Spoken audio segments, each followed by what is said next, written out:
అమ్మా అన్నం తిని 2 రోజులైంది, ఒక 2 రూపాయలు ఉంటే ఇవ్వండి అమ్మా, ఆకలేస్తుంది.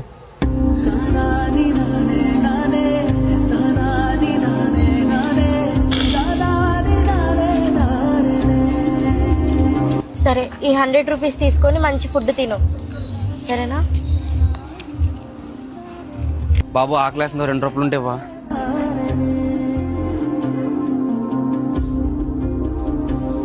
ఏ బాబు ఆగు, ఇప్పుడే 100 రూపాయలు ఇచ్చారు కదా, మళ్ళీ అడుక్కుంటున్నా. ఇంటికి వెళ్ళిపోవచ్చు కదా తినేసి. ఆకలి తీర్పింది కదా, అడుగు కూడా మానేస్తామా అమ్మా? రేపు ఆకలి వేయకూడదు, నా కడుపుకు తెలియదు కదా. అవును, నువ్వు చెప్పింది కూడా కరెక్టే.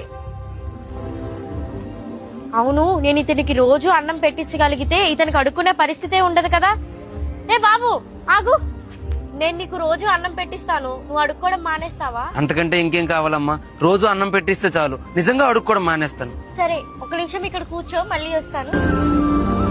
హలో ఏంటమ్మా, ఏంటి ప్రాబ్లం? కాల్ చేసావు? సార్, సార్ వీడు నా దగ్గర డబ్బులు దొబ్బి నన్ను పాడు చేయాలనుకున్నాడు సార్, మీరే నన్ను కాపాడాలి.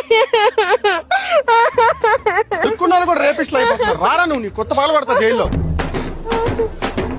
ఒక్క నిమిషం, జైల్లో 3 పూట్ల అన్నం పెడతారు, తినేసి పడుకో.